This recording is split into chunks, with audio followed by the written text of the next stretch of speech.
sebenarnya alasannya bukan karena mau lepas hijab, karena kalau mau lepas hijab sebenarnya tinggal lepas aja, nggak jadi satu alasan kayak gitu. Tapi memang dalam perjalanannya menemukan kedamaian dari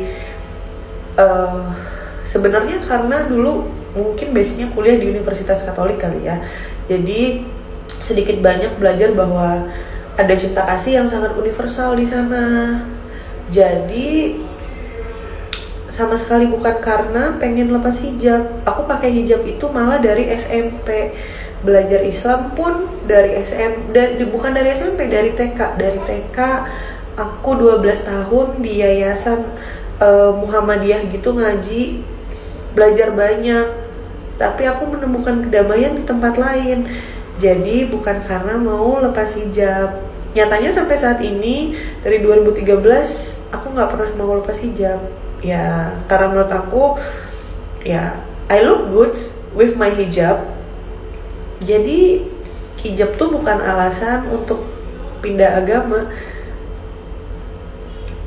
Tapi di dalam hatiku aku nemuin kedamaian yang lain yang mungkin gak semua orang bisa ngerti gitu Kak. Makasih ya.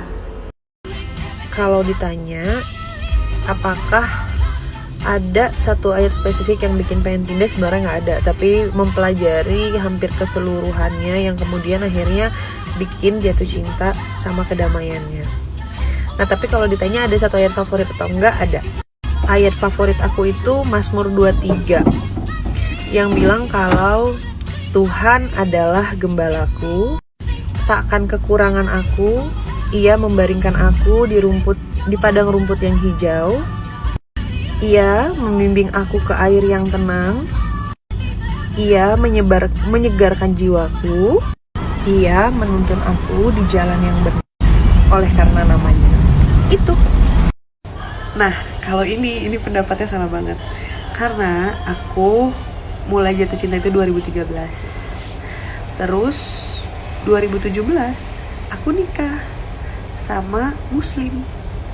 Jadi gak ada hubungannya sama cowok. Ya walaupun hubungan pernikahannya gak bertahan lama ya, 2021 akhirnya udahan gitu. Tapi mencintai Tuhan bukan karena laki-laki. Sorry. Wah, ini komentar yang paling bikin aku sedih sih.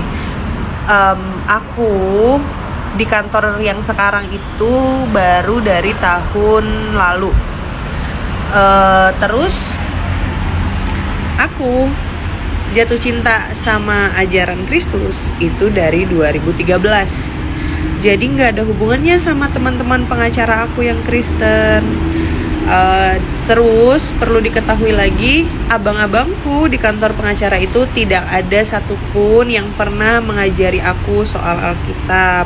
Tidak pernah ada yang membahas soal keimanan kami masing-masing. Bahkan awal-awal aku di kantor, aku sering minta izin kalau ada agenda hari Minggu yang harus ketemu klien gitu misalnya. Aku sering minta izin ke bos aku, ke abang aku untuk, "Bang, maaf, Ayah cuman bisa sampai jam 4 soalnya nanti jam 5 mau gereja." Nah itu bos aku aja kaget banget. Karena memang bos aku sama sekali gak pernah mempertanyakan agama, gak pernah mengajarkan kita untuk jadi agama tertentu atau mempengaruhi.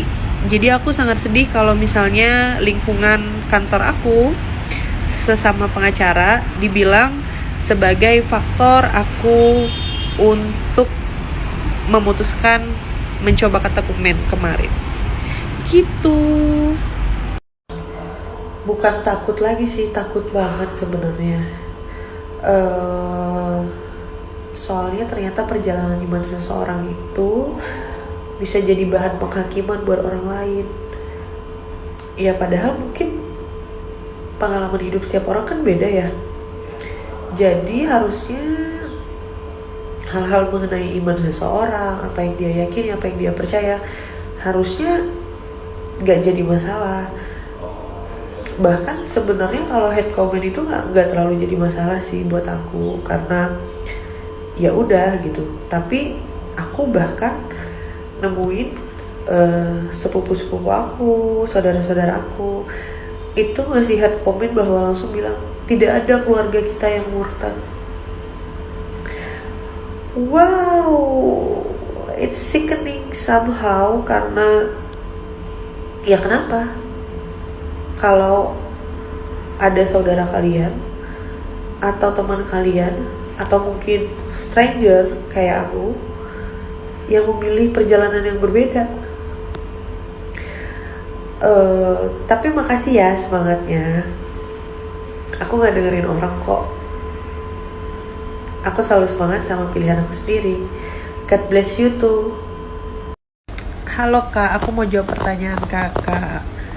Setelah terima Tuhan Yesus, bagaimana dengan sikap keluarga? Sikap keluarga ya. Kalau mama sampai hari ini masih histeris sih, karena menurut beliau aku mengkhianati beliau setelah disekolahkan dan dibesarkan. Tapi orang tua sebenarnya walaupun masih histeris gitu, mama sama aku tetap berhubungan baik sih.